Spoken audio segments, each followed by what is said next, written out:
but there is so much more to what goes on medically with regards to mold. I had a client not long ago who was in Spain. He had a massive heart attack, coronary heart attack. He ends up in the hospital hearing from the doctors that they're going to transplant his heart the next morning. Okay?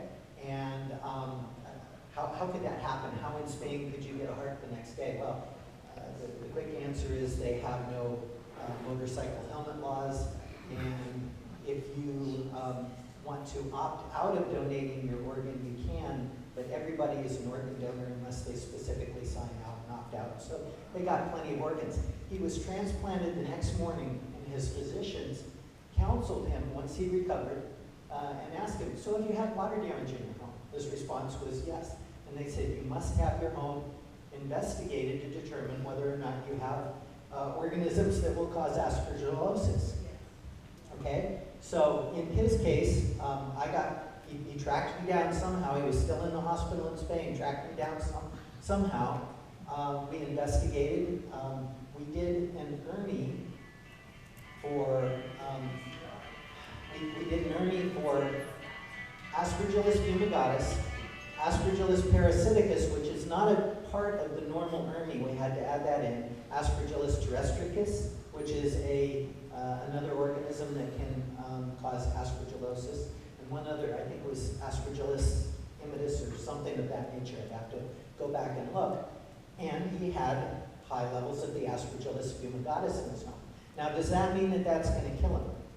Well, it depends on whether it's all alive or not. Simultaneously with collecting those samples, also collected culturables, sent them into the lab to be incubated at higher temperatures, body temperature, because we wanted to find out whether Aspergillus fumigatus, which is a thermophilic organism, was there and viable. People don't die from having aspergillosis from dead organisms. It's the live organisms that colonize the lungs and the tissues and things of that nature. So anyway, how long does it take us to get back species results that are cultured? It can oftentimes take 3 to 4 weeks to find out that it's Aspergillus fumigatus.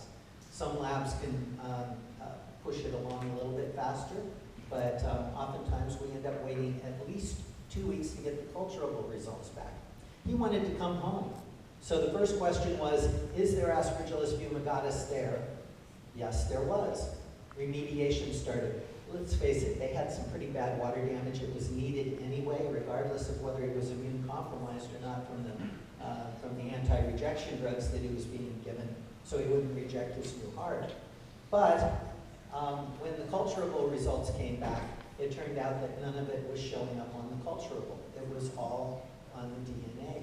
So at one point, it was alive, it was growing, and then it died off. Just because it's dead doesn't mean that it's okay for all situations, but for Aspergillus fumigatus, that's what seems to be the consensus at this particular point. There are many, many, many other things that go on with regards to medicine and mold that we have to broaden our horizons with regards to how we go about looking at these. With regards to the expense of ERMI, yeah, it's expensive. And I'm very fortunate that I've got an affluent clientele that's willing to put out the money to have the necessary number of tests done. But let me give you an example. If somebody does their own ERMI and they take a Swiffer wipe and they go around and they wipe 10 different areas, 10 different rooms throughout their entire home, and it comes back with a result of 20 spore equivalents of Stachybotrys per milligram of dust. So they've got a whole bunch of dust. So the amount of dust tells me that it's a valid amount, but they only get 20 spore equivalents. On the Hertzme scale, that only gets 4 points. 4 points. But Stachybotrys being a heavy, sticky spore, there's a good chance that it might be only coming from one area. But which of those 10 areas that got wiped is the area that had it? And was each of the 10 areas that got wiped equally? Did it contribute an equal amount of dust? So what is the different weighting that went on with regards to that? I could end up with a situation where that 20 spore equivalents actually represents 200 in the kitchen, or maybe even 400 spore equivalents in the kitchen, because all of it came from there, but they only caught a small amount of dust from the kitchen, and they got a whole bunch more from the living room and the dining room and the other areas that didn't have the Stachybotrys. So when I get those results back, I want to know how much dust was there. That's why I said in my presentation, I want the weight on every single report so that I have a way of interpreting that. That's not something that the client really knows. It's the fine dust that matters. It's not the dog hair and the other dust bunnies and things that get collected. But once I've got that result back, knowing that there's a potential for an elevation, the laboratory that I work with will do individual organisms. We can get Stachybotrys only analyzed for $50 a sample. Now I can have that person collect samples from 10 different locations and analyze it just for the Stachybotrys. And now we can zero in and say, ooh, look at that. Our Stachybotrys is located only in the kitchen. Or we've got it in the kitchen and we've got it in the master bedroom. We didn't test the master bathroom, but likely that it's coming from the master bathroom because there was in the master bedroom dust. There are a lot of ways that these things can be looked at. And of course, you can get 10 samples at $50 each for $500. Yeah, but it saves a lot of money then by focusing our attention on where we need to put the attention with regards to the remediation. Look, if you've got Stachybotrys, which is an indicator of chronic water damage, it's going to take a long time to grow. There's a good chance that there are going to be other lesser organisms that are going to grow in the periphery. So it's like the bullseye approach. We've got the Stachybotrys where it's wetter, and then as you get out from that, well, maybe there's a zone of inhibition because the Stachy's putting out some mycotoxins that are preventing other organisms from growing in this area. But you get out far enough and all of a sudden now you start getting into the areas where you have the Aspergillus versicolor or the other xerophilic types of organisms that grow in drier conditions.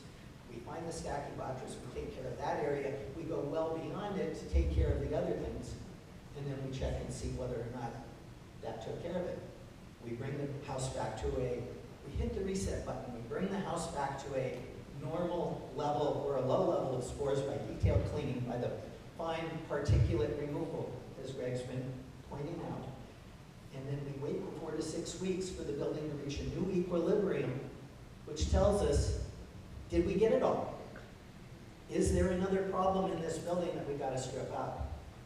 Unfortunately, we don't have tricorders. We don't have that Star Trek ability to walk up to the wall yet. Okay, old dogs, yeah, they can sniff things out, but they may not be able to tell us what it is. So, you know, there are techniques, there are tools that we have that can help us, but we're still struggling with this in our infancy. And maybe someday we'll have that tricorder that we can point at the wall and say, oh, that's where it is, but we're not there yet. So, either one of you, so we have actinomycetes.